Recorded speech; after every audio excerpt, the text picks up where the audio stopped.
Okay, so for past two videos, I've been talking about uh, the non-existence of state in these particular rural areas in Madagascar.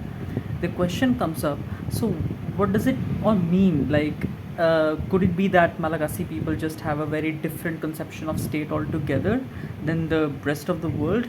And what are the functions of a state? I don't think so, because generally, in order for a state structure to exist and keep existing, there are certain functions that it has to perform. Like this is not something which is as culturally relative.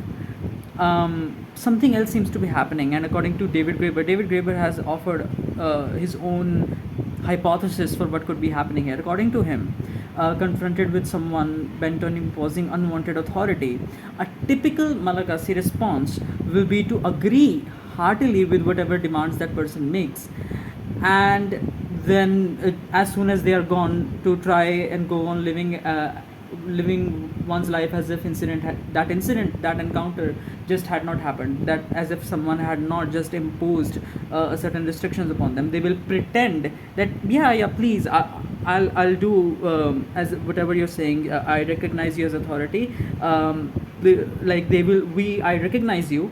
I'll make you feel that yeah, you are important here, and the moment they are gone, they're gonna go back to what they were doing before.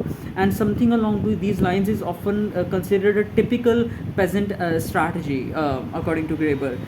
It is an obvious course to take when one is in no way economically dependent on those trying to tell one what to do. And that's the important here. Like this thing cannot work in this situation of a feudal serfdom. Like a particular kind of material relations need between people need to be established for this to work. One interesting thing here is that this seems to almost take a cosmological dimension as well, because Malagasy myths on the origin of the death claim that life itself was won from God in a deal that humans never really intended to keep. And it is said that God kills us because we yeah, like tricked God into stealing life, the kind of the way Prometheus stole fire from the Mount Olympus.